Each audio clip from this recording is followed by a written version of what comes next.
WHAS 1119, the verdict is in. We, the jury, find Mr. Stewart guilty of murder, but mentally ill under instruction number 5. Tonight, a jury reaching its decision on Keyshawn Stewart, guilty but mentally ill on all counts in the killing of road construction worker Fred O'Bannon and injuring an off-duty Metro police officer. We have reaction from the family in the courtroom. And then, her Louisville home stolen in a scam. The thieves even putting a for sale sign right in the front window. Ashley told him, ain't that ain't dead. Our Ian Hardwitt has the unbelievable turn of events. And then, new tonight. And how do you calm down people when they're starting fights? A forum on bullying in our schools, police presence, and school discipline, attended by the JCPS police chief and civil rights leaders. Right now on the WHAS 11 Night Team.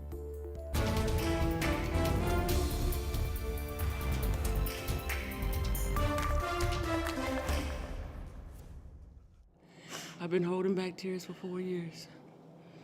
I can finally accept my son's death, because now I know that the person who took my son's life, they sentenced, they found him guilty today. I'm at peace. The emotional scene inside a Louisville courtroom tonight. The mother of Fred O'Bannon says she's finally getting justice. Her son was shot and killed on the job at a road construction site by a pure stranger in November of 2021. That man is no longer a stranger. The jury finding Keyshawn Stewart guilty on all charges. The decision coming down just after 7 o'clock tonight. Hello, everyone, and good to be with you here on the WHAS 11 Night Team. I'm Doug Proffitt.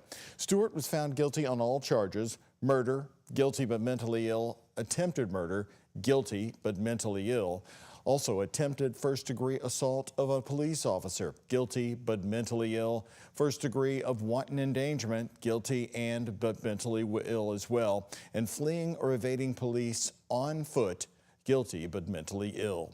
WHAS 11 Night Team's Jose Alonso with photojournalist Jessica Farley and Aspen Hester covering the intense emotion and relief.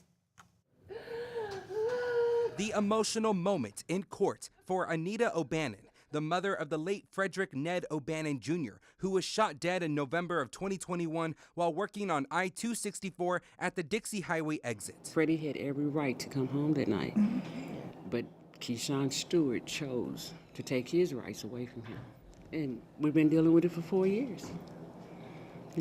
4 long years, but today, it's over.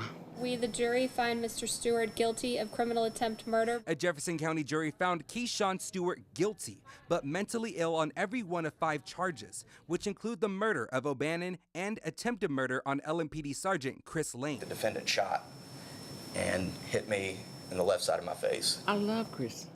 Chris is put it this way, Chris is welcome to the barbecues. Okay. Chris is... He's our brother. Sergeant Lane survived the attack and rallied at that moment, shooting Stewart after being shot himself. But his defense says Stewart did not have a weapon on him. He lifted his hands and then pulled them back in. And then Sergeant Lane did what he had to do. And then Sergeant Lane shot the out of him. Mr. Carson didn't say anything about seeing a gun in his hands. Stewart's defense pleaded to the jury to find him not guilty by reason of insanity, but the Commonwealth was not having it. He cannot be insane because there was no mental illness to cause him to lack the substantial capacity to either appreciate the criminality of his conduct or to conform his conduct to the requirements of the law. Fred's brother Jasper Hunt says he's glad justice was served. I can finally relax. I haven't mourned once. I haven't been able to mourn since the day it happened. I've been fighting this literally by myself. Now I have my support system. Even after this hard loss within the family, Fred's mom says she forgives Stewart. We're both losing something, and I pray that his family gets the help that they need. I forgive them, not for them. I forgive them because I have to. I cannot and I will not walk around with hatred in my heart. I will not. Stewart is still facing 2 other charges in court tomorrow. That includes possession of a handgun by a convicted felon and persistent felony offender. He's expected back in the courtroom tomorrow at 10 in the morning. It will also include his sentencing. Reporting live in studio, Jose Alonso, WHAS11 Night Team, on your side. And we will be following that tomorrow here on WHAS. Thank you very much, Jose. Breaking late tonight, around 8:30 this evening, former FBI Director James Comey, a target of President Donald Trump's push to prosecute his political enemies, releasing a video. It comes after his 2-count indictment by a federal grand jury today. But I'm not afraid, and I hope you're not either.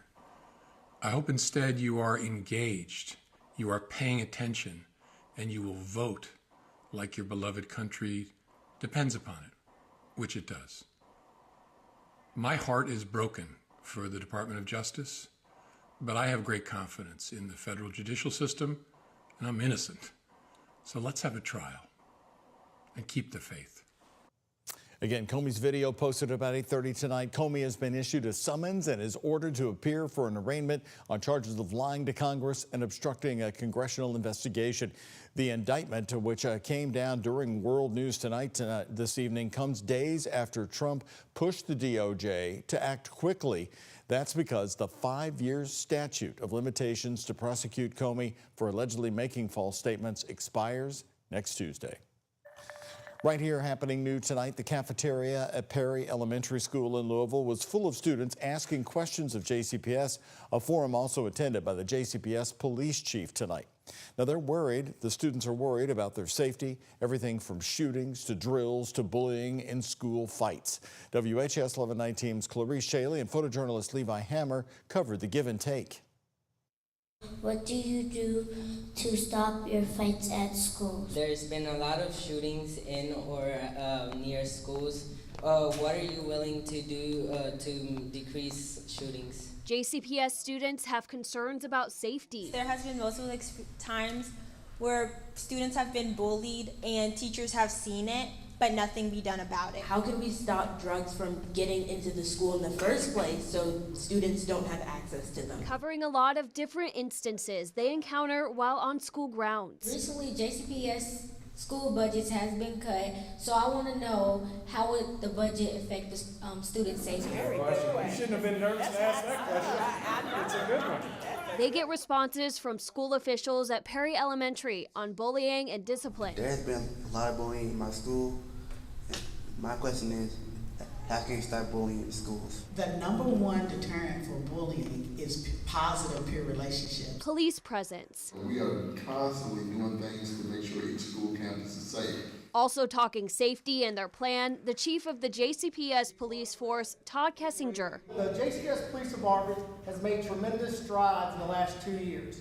We're up to 72 officers, and then we also have an additional 9 district security monitors right now. The local NAACP partnered with JCPS to hold the community forum, which happens to be after safety scares. We have an officer assigned to every high school and middle school. We assign officers to a cluster of elementary schools. Family of Farnsley Middle Schooler Silas Pollock represent the Silas Project, created to bring awareness to bullying and its effect on mental health.